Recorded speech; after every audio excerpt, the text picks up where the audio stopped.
Hey everyone, welcome to part three of tonight's Dan and Joe Sports Show. As always, I'm Dan. And I'm Joe. All right, John, we left off. We were talking about the excellent way that Ole Miss's defense played, and I thought that Pete Golding really elevated their pass rush to get a big win against Tulane. Um, that was also what happened with Auburn's big victory over Cal. Joe, there was nothing pretty about this game. In fact, it was one of the most ugly football games I've ever watched. I mean, it was in the realm of the Auburn 3, Mississippi State 2, 2008 game in terms of how anemic the offenses were. But what I came away with impressed was that they did win this game. This was a game that they certainly would have lost under Brian Harsin over and over again. It was a road trip. It was one where the offense was just really inconsistent. Um, they kept putting the ball on the ground. They fumbled it, I think, three times. Aiden Thorne threw two really bad interceptions. I mean, Hugh Freeze openly talked to reporters about benching him during that game. But on the flip side of it, the defense was outstanding. The offense kept putting the defense in really terrible situations. The very opening play of the game, I think Peyton Thorne fumbles it, and probably it should have been a touchdown for Cal on that play, but Auburn got lucky and they blew the whistle. So Cal got the ball, and Auburn was able to hold them to a field goal. And there were, I think, 5 or 6 times that Cal was in Auburn's territory, some of which due to turnovers, and the Cal kicker missed 3 field goals. They only got one, and I think all they got the entire night was one field goal off of all of these opportunities they had in Auburn's red zone. And Yeah, most I of mean that, yeah, I mean, it was crazy. that's one of those games, building off of your point where you're just lucky to win it. You feel fortunate to win it, and you feel like, it's a lot easier to build, on some trying to find some positives going forward from a win, opposed to if you lose a game like that, there's just a lot of frustration that's caused. Oh, absolutely. I mean, there's going to be so many things to work on this week that Hugh Freeze is going to get to talk to his team about. It's a lot more pleasant doing it after a W, and especially one where you had to travel so far to get out there. I mean, I talked about it last week. This was a game that made me nervous. Uh, Auburn in the past, they've been put out there. They'd never won a game in the state of California before. There's a reason for that. I mean, you're traveling across 2 different time zones.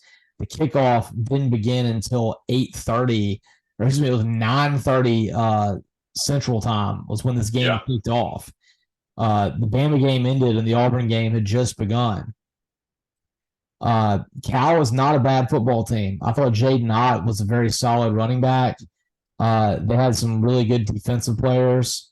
I thought that Sam Jackson was a very athletic, mobile quarterback, and it wasn't a team at all that was bereft of talent. And the Cal fans, that was a big deal for them to go to that game. And I thought, I was really impressed with, Auburn fans always travel really good. But they even showed it in a game that's taking place in Berkeley, right outside of San Francisco.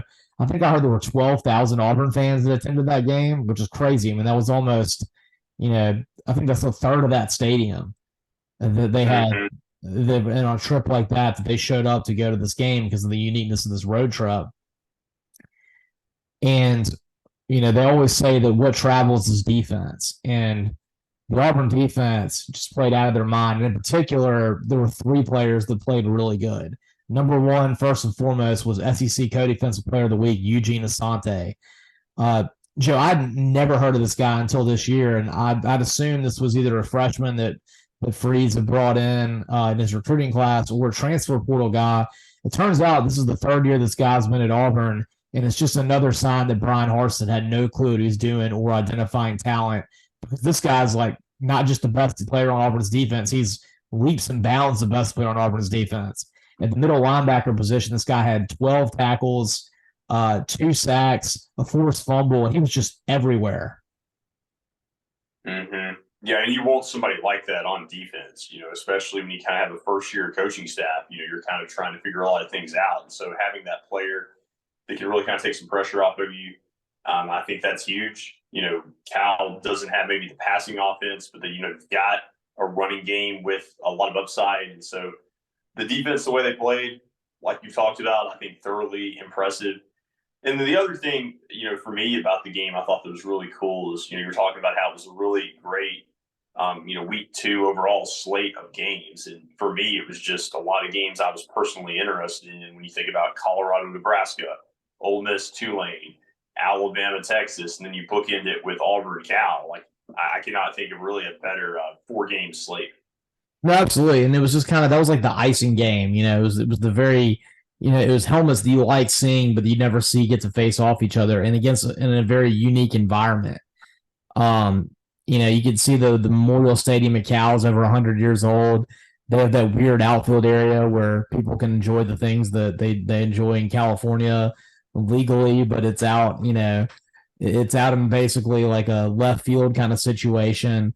And it kind of creates for this weird kind of environment out there that's different than what you play in SEC games. But I thought it was kind of a cool scene. And of course, you get, the beautiful backdrop of Northern California. And that was just kind of a cool game to get to watch. Yeah, very, very unique atmosphere. Yeah. But I came away, like I said, just really impressed with the moxie of this team. And as much as I want to dog on the offense, Peyton Thorne had mostly an atrocious game. But at the very end, he had his best drive. I think he was bailed out a little bit by what were 2 incredible catches by Rivaldo Fairweather, who in the offseason, everyone was talking about how good Fairweather was. They said, this guy's going to be the best tight end that Auburn's had, maybe since CJ Uzuma or maybe even Lutzenkirchen. He's got that kind of talent. And, that's what's one thing to hear it. It's nothing to see it. On the last drive on 3rd and 17, he was wide open, had to come back for what I thought was an underthrown ball by Peyton Thorne, made a great catch. And then the touchdown on 2nd and goal, Thorne put it a 50-50 ball, and Fairweather just manhandled the guy that was guarding him to make an excellent touchdown pass and excellent touchdown catch. And that was what the touchdown that won the game for him. And so I was happy to see that at least I know we have that weapon moving forward. Yeah, I mean, it gives you kind of a glimmer of hope there. And, I feel like objectively, this is not the way I expected the offense to look under Freeze. Like, I thought he would kind of change things a little bit faster, but also recognize it's early on in the season. He is 2-0. And so I'll definitely give him credit for that. And, I'll be interested to see, I think, more so where the offense looks by like week 7 or week 6. Yeah, Joe, the lack of speed was interesting to me because one exchange in particular, Jarquez Hunter was able to play in this game. It was the first game he played in this season, and he had some of his typical kind of Jarquez flashes, but there was also, you could tell, a lot of rust that he was shaking off. He didn't look near as sharp as he had the last couple of years, and you could tell he has had a lack of practice, and a lot of things are going on in his mind. I mean, there was definitely in a weird mental place for him. And he did something that he almost never does. And he almost gave the game away by having a really close fumble. And speaking on the tempo thing, that was one where Freeze running his normal tempo, they ruled him down on the field, and it took him forever to review it. I think Auburn should have gotten a playoff, and it never would have even gotten reviewed. Mm-hmm. Yeah, I mean, that would have allowed them to avoid that for sure. Yeah. But bottom line is, they did a stat that in the last, I think it was in the last 10 years, there's been 67 times, or in the last 5 years, there's been 67 times that a team had under 250 yards total offense, turned the ball over 4 times, and won. And Auburn's one of them, and there was one other team that did it, 2 and 65. So, wow. Yeah, that's a crazy stat. So Auburn was very lucky to win. And the offense better be buying the defense drinks and meals and everything they want this week, because outside of one drive, the offense did nothing. Right. They definitely carried that load. That's right. Joe, speaking of doing nothing, maybe what I would consider the game of this week is between 2 teams that so far this season haven't done anything by what their standards are.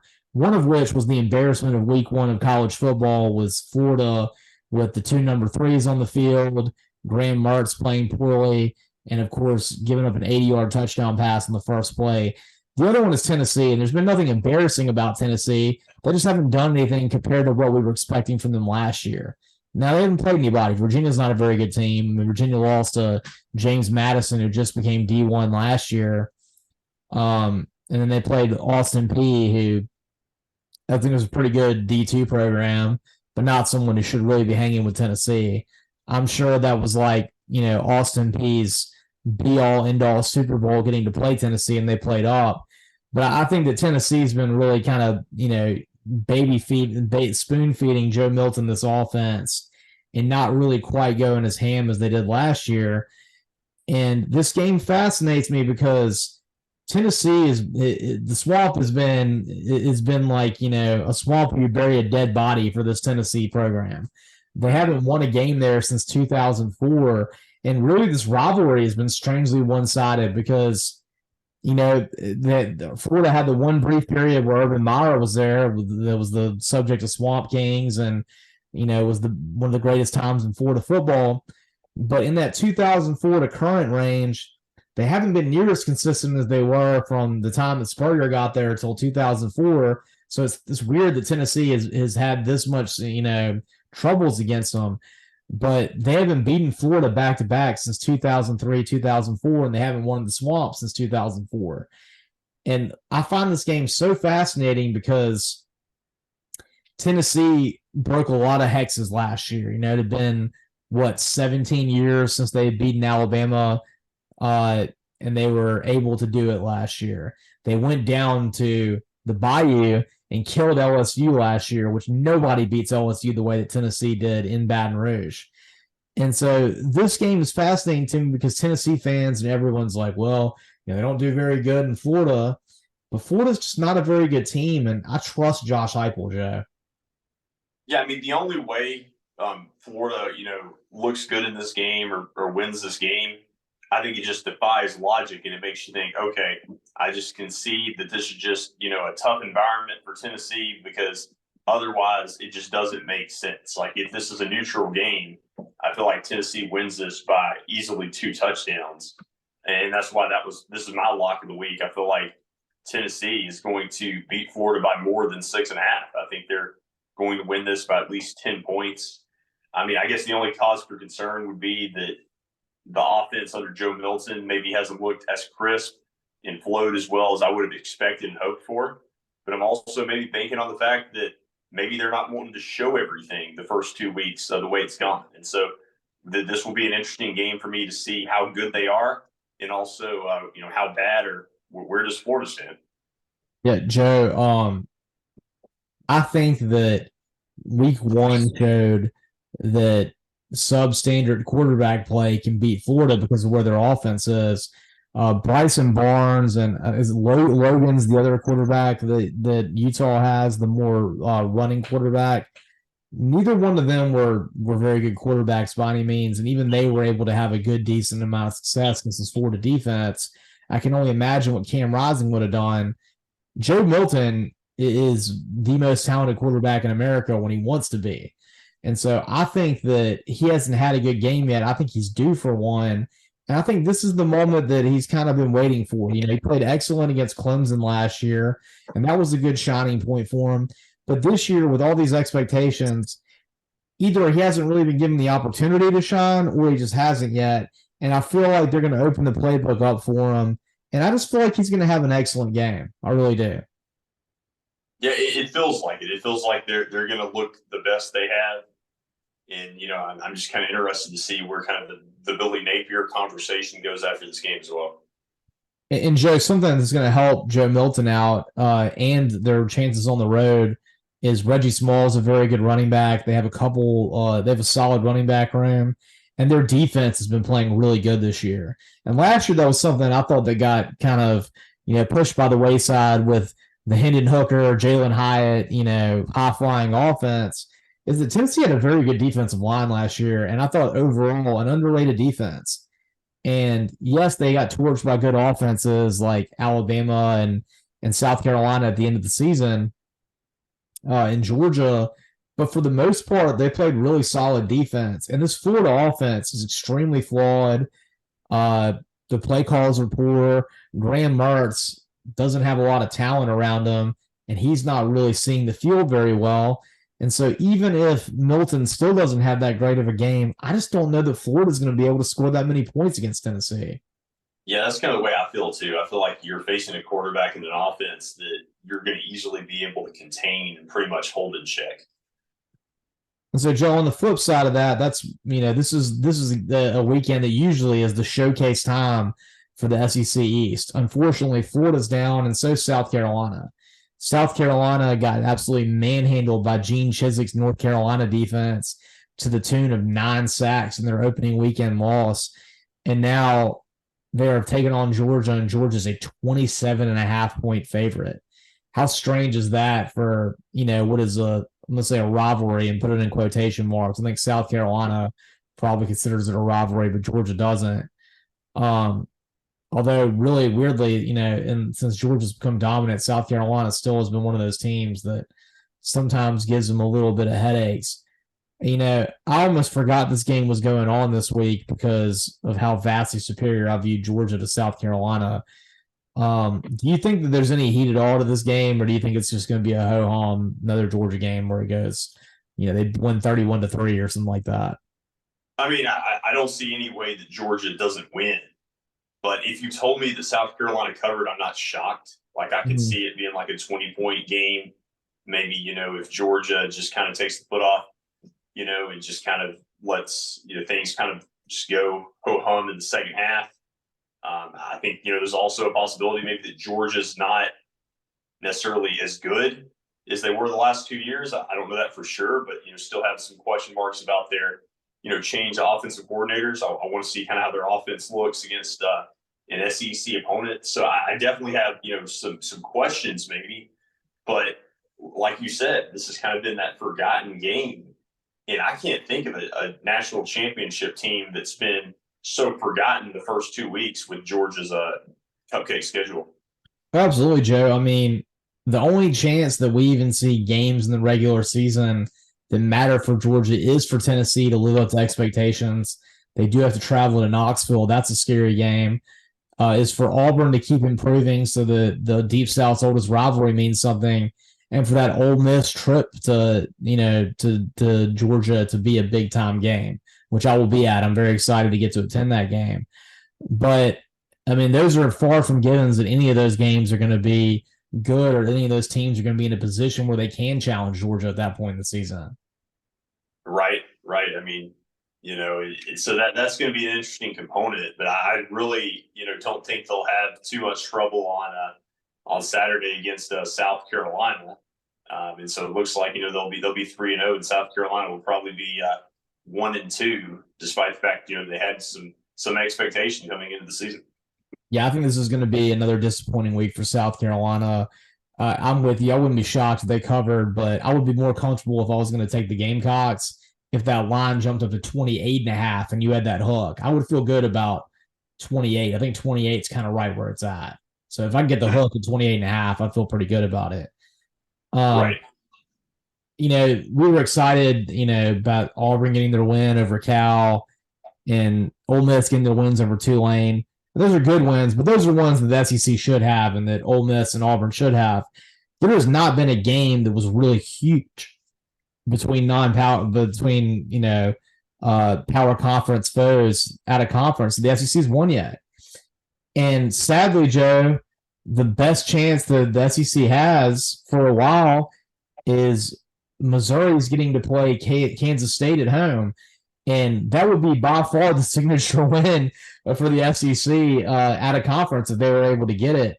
Now, I don't see it. I think this Missouri team, they've recruited pretty good in the offseason, but they look extremely average to me. They let Middle Tennessee State hang out till the very end, and I think Bama beat them 59-7.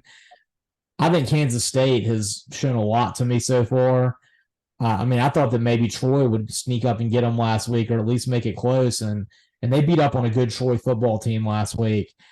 I don't see this as a game where I think the line's pretty low. It's like 6.5. But I think Kansas State's going to enforce their will in this game. Yeah, I think so. I think for me, what speaks volumes to this game is I look at, Kansas State winning the Big 12 last year.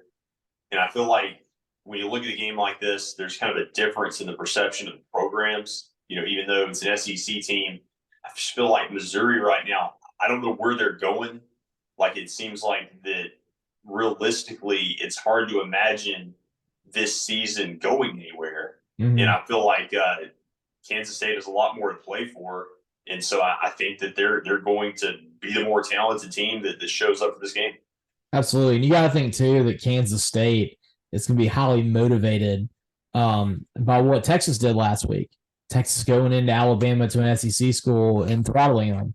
Now, of course, this is a different circumstance. I mean, obviously, Missouri's nowhere near the blue blood Alabama is or was accomplished, but it still is a road game against an SEC team, and you're trying to show that you are a top 10 team and one that could compete for a Big 12 championship and a college football playoff berth.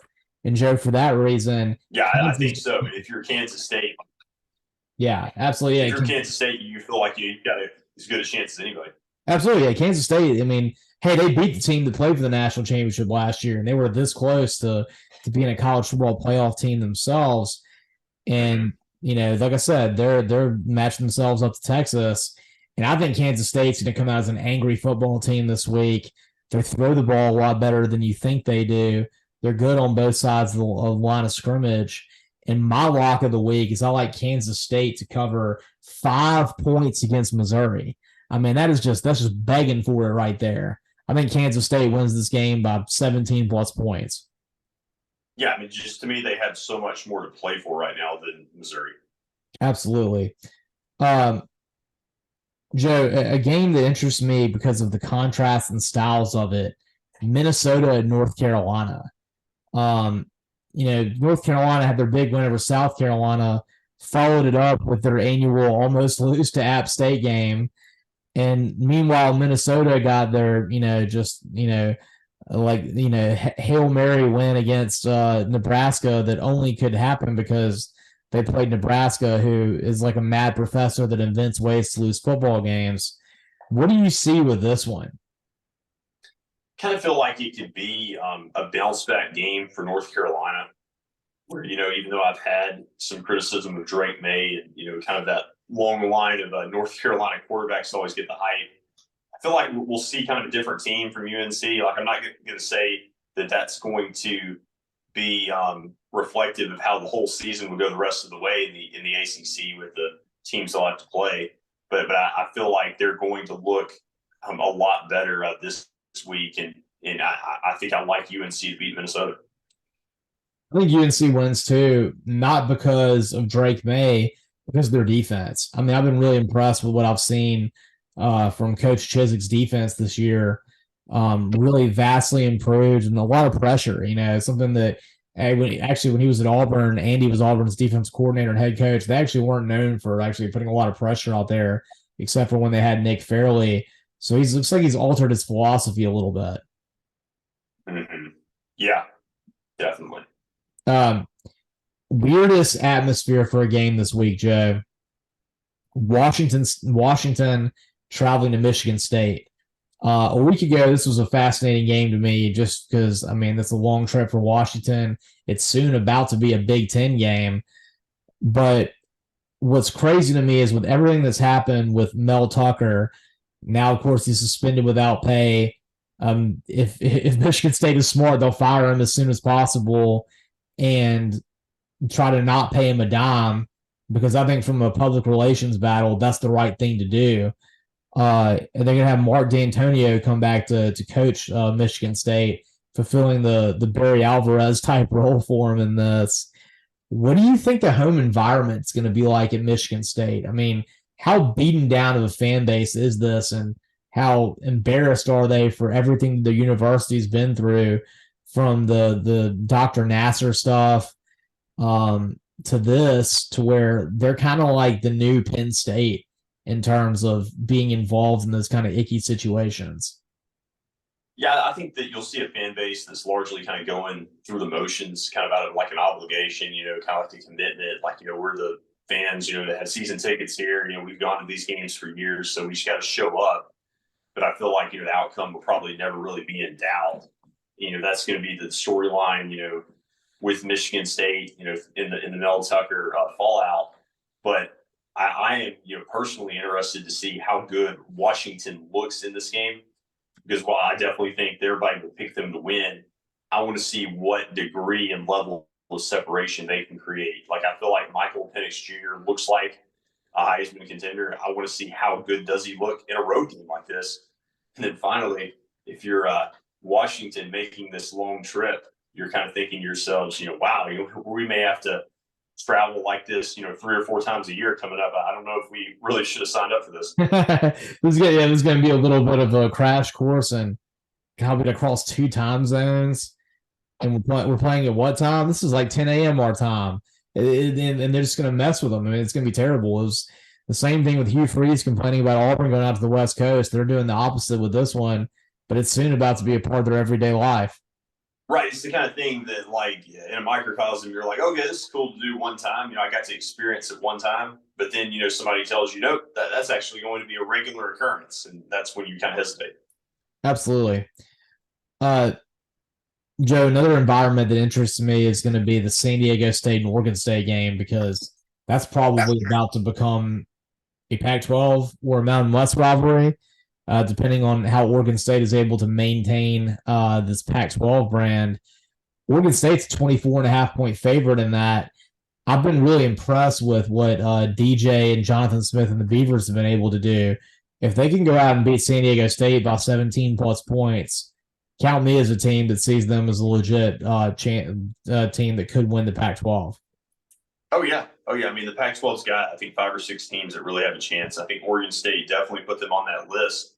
And I think, how they play against San Diego State is kind of gauging, similar to Washington going on the road. And, for Washington, for Oregon State, it's kind of gauging the barometer of how good they are. So speaking of how good they are, Joe, I mean, you were talking about earlier about how much you like KJ Jefferson. Arkansas had kind of a, lackluster performance last week. Now, I mean, they were playing, Cupcake U, which in a game they probably weren't that excited about. They had BYU coming to visit them. BYU looks pretty good, but it's not the same kind of teams that we've seen the last few years. They don't have a Zach Wilson. They don't have an Algier. They don't have one of those. Taysom Hill. Was that? They don't have Taysom Hill or somebody like that. Or Taysom Hill, yeah. Well, yeah, I was talking about Algier, the running back, was so good. Yeah. So they don't seem to have this year, when I watched them, that alpha offensive player that can kind of do everything, when it comes to running, when it comes to passing. And they're traveling to Arkansas. Arkansas is the team that supposedly has the best, quarterback, running back tandem in the SEC with KJ Jefferson and Rocket Sanders. Do you expect Arkansas to lay down the line and actually get a big non-conference win for the SEC right here? I mean, I think so, because it's at Arkansas, and with the offensive firepower, I think being able to do just enough to win. But if you told me BYU won based on the SEC's path so far this year, I'm not shocked if BYU wins this game. But I think that Arkansas probably, finds a way. I talked about it. I think not having Kendall Briles, having a new offensive coordinator, is kind of thrown off some of their offensive prowess this year. But I think they'll probably find a way to pull it out. But it probably won't look, aesthetically pleasing. That's kind of the way I feel about it too, Joe. I mean, I think that this was in Provo, in the mountain background, maybe Utah will win this game. But I watched Utah earlier this year, and I'm usually a big Utah. I mean, I watch BYU a lot. I like to watch their home games. Their style of football usually interests me. They usually have some really excellent players. I was very disappointed in what seems to be a less than talented BYU team this year. Now, maybe they just played a bad game, but I see Arkansas and the strength of the home field advantage, and they have the vastly superior quarterback and running back tandem. I think that Arkansas probably gets it done in this game. I'm not saying I would take them to cover the 8 points. That's a lot against a team like BYU, but I feel good that Arkansas will probably get maybe the signature win for the SEC in the non-conference. Right now, I would probably say Ole Miss's win over Tulane is the signature win in the non-conference, which is a crazy statement, but it's the only top 25 win that the SEC has. It really is, and that's crazy to think about. Yeah, but I think Arkansas probably gets it done, but I think that's an interesting game. Joe, speaking of that area of the country, it's so fascinating to see these ratings wars and the coverage between the big noon kickoff guys and ESPN, because ESPN now is trying to cash in on the whole Dion thing, and they get a lame game. I mean, Colorado and Colorado State used to be kind of a cool rivalry when Colorado State was really good at football, but it's been a while since they have been. And Colorado is hosting them at home. And because the big noon kickoff finally doesn't want Colorado, that's when College Game Day is going to go out there. And in my mind, Joe, that this just makes me think of the fact that I have decided now, you've been saying it for years. I didn't really listen to you. I like big noon kickoff a lot more than College Game Day now. Yeah, to me, it's clearly better. And Fox just does a good job overall with their coverage. Like, I like their pro football coverage with their studio. I like the pro baseball coverage. They do a good job. And, I do miss Reggie Bush being there, but I think they got Mark Ingram now. And so I think Ingram's good. A lot of, what's that? I really like Mark Ingram on. I think he's doing a good job. Yeah, he's good. And you've also got, I think just for me, I think I like it because of the nostalgic factor. You've got like these quarterbacks too, and you can, include Ingram too as a running back. You've got these players that I kind of enjoyed watching like in high school and in college. And so it brings me back a little bit watching it. So I think I enjoy that factor too. But just also, I think that their analysis is really good. They're talking, as former like accomplished players, their perspective to me and their opinion speaks maybe even more volumes than other analysts can offer. And that's not a knock against other analysts, but it's just, when you hear these guys that have won Heisman trophies talking about something, like you tend to listen a little bit more. I mean, you pair Heisman Trophy winner Matt Leinart. You did have Heisman Trophy winner Reggie Bush. You replace him with another Heisman Trophy winner and national champion, which both of them had in Mark Ingram. And then you pair that with a coach that's won 3 national championships at 2 different places and has gone undefeated at 3 different places in Urban Meyer. And it's unparalleled analysis you get. And they kind of did a good job of jazzing up a little bit. You had Mark Ingram wearing the cowboy hat and riding in the horse for the TCU game, wearing the purple suit that looked kind of cool. And, the Aaron Andrews interview of Dion was excellent. I haven't seen anything on ESPN where they did an interview that was even close to as cool as that.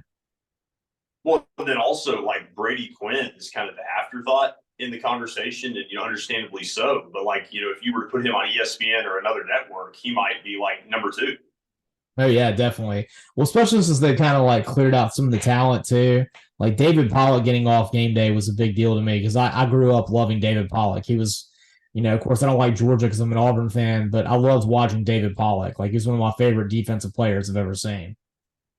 Mm-hmm. Yeah, you don't have the same talent, and I feel like just the way Big Noon Kickoff does their program, I'm just a big fan of that. And so ESPN, of course, is going to get their chance with game day to talk about Colorado football. I mean, more than anything, I think it just shows you what we've talked about so far on the show, and we'll talk about all season, just what a story Colorado football is this year. And it's like everybody's looking for any opportunity to talk about them. Absolutely, Joe. And one of those teams they vanquished is dealing with the Texas fallout right now. That's TCU. They're going to Houston, and Joe, a game that may have been game day before what's happened in the first couple weeks. I mean, we thought TCU was not going to be quite as good as they were last year, but still be pretty good. In Houston, their first year in the Big 12, a lot of people put them as a under the radar team who could win. Houston last week went out and dropped a big game to JT Daniels in his 9th year of eligibility as a quarterback. And suddenly they're hosting their first Big 12 game, and it's just lost a lot of luster. Yeah, it really has. Like, it's kind of one of those games where I think I talked about it with an earlier matchup. The winner could maybe kind of salvage their season. The loser, you think he can kind of get away from them in a hurry. Absolutely, Jay. And here's a big test, I think, too, like for the Sun Belt. Sun Belt was so great last year. They haven't gotten any big win. South Alabama travels to Oklahoma State this weekend, which is, of course, not an easy place to play. but Oklahoma State doesn't have Spencer Sanders anymore. It seems like the talent has gone a little bit south there. Um, Pun intended. South Alabama has been playing really good football. They didn't do great against Tulane, but they're coming off their best season ever. And Joe, I kind of have a weird feeling that South Alabama can maybe win this game. I mean, they could. I mean, the Big 12 has lost, some group of 5 teams this year. So you've got that precedent already this season, and Oklahoma State just seems like they're ripe for an upset. I feel like without Sanders, I just really don't know a whole lot about this roster this year. I don't think I can name a single player on their team. Yeah, I'm kind of in the same boat on that. Joe, we got 2 games that I think are, tell me if you're a for real playoff team to an extent. LSU at Penn State, and LSU at Mississippi State, and then Penn State at Illinois. Penn State has looked very good the first couple weeks of the season, but this is kind of a tough place to play. And what I want to see is Penn State to show that they really are in that same vein as Michigan and Ohio State this year. And because I've been kind of thinking that maybe Penn State's a better team than Ohio State, but this is the opportunity where I want to see them show it and go on the road and beat Illinois pretty well. Yeah, just showing that separation against the opponent. Illinois won their first game, didn't look so good last week. For me, I find them fascinating because you have Luke Altmaier as the quarterback, but I think Penn State's got a good chance to go out there and perform very well. And then with the LSU Mississippi State, I feel like we talked about, State's offense and how they've just drastically changed this year.